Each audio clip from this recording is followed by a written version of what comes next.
আগামীকাল রাজধানী আর্মি স্টেডিয়ামে অনুষ্ঠিত হতে যাচ্ছে equals of revolution concert. Spirits of July এবং স্কাই ট্র্যাকার লিমিটেড আয়োজিত এই কনসার্টে সঙ্গীত পরিবেশন করবেন উপমহাদেশের প্রখ্যাত সঙ্গীতশিল্পী রাহাত ফতেহ আলী খান। কনসার্টে মিডিয়া পার্টনার জনপ্রিয় টিভি চ্যানেল এনটিভি। কনসার্টের প্রস্তুতির খবর জানতে এখন যাচ্ছে আর্মি স্টেডিয়ামে। সেখানে আছেন আমাদের স্টাফ করেসপন্ডেন্ট কায়কোবাদ মাহমুদ। কায়কোবাদ, কনসার্টের প্রস্তুতি কেমন দেখছেন? আইএসপিআর এবং আয়োজকদের পক্ষ থেকে কি নির্দেশনা দেওয়া হয়েছে?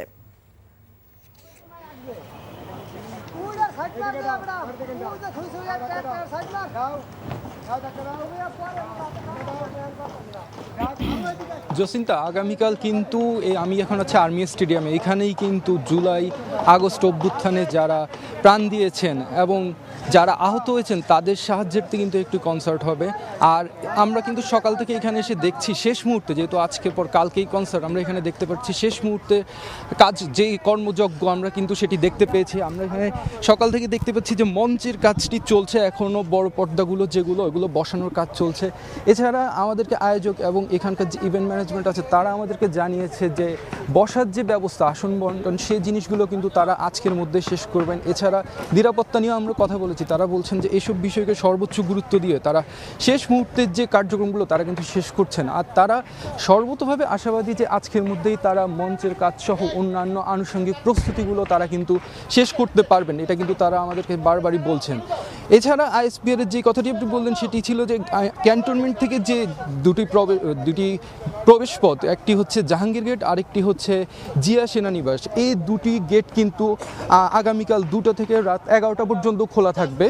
আর এক্ষেত্রে কিন্তু একটি কথা তারা কিন্তু বলেছে, এক্ষেত্রে জরুরি পরিবহনের যে গাড়িগুলো সেগুলো কিন্তু যাবে।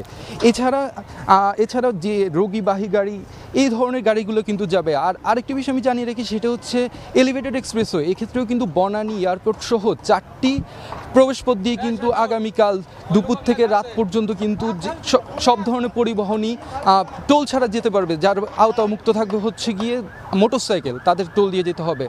আর এছাড়া সব কিছু মিলিয়ে এখানে যে প্রস্তুতি আমরা দেখতে পাচ্ছি, তারা যেটি বলছেন যে শেষ করবে। আর আয়োজকরা আশা করছেন আগামীকাল একটি ভালো কনসার্ট উপহার দিতে পারবেন, আর যেটি এনটিভির মাধ্যমে কিন্তু সারা বিশ্বের মানুষই দেখতে পারেন। জসিন্তা,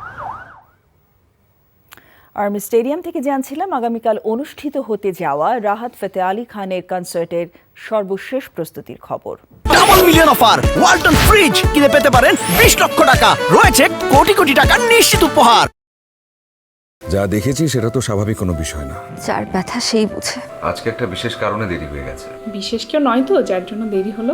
সেই মানুষটা সবসময় আমাকে বলতো সে আমাকে তার নিজের থেকেও বেশি ভালোবাসে। ভুলতে বলছি না আমি। তবে কি বলছেন? কি দেখে যে লোকটাকে ভালোবেসেছিলি? আমার মেয়েটার বিয়েটা এতদিনে হয়ে যেত। এমনটা হবে কে জানতো? রতন ভাই? আরে আমার ফুফাতো ভাই। ও হ্যাঁ, কি হয়েছে? এবং তার আত্মহননের পথে কেউ যদি বাধা হয়ে দাঁড়ায়, তাহলে মন কোন দিকে যাবে সেটা। তোর বোনের বিয়ে, দায়িত্ব তো সব তোরই। অনেক সময় গাছের ডাল কাটলে গাছ প্রবলতরতে যে বেড়ে ওঠে, প্রেমও সেরকম। আঘাত লাভ করলে দ্বিগুণ শক্তিমান হয়ে ওঠে।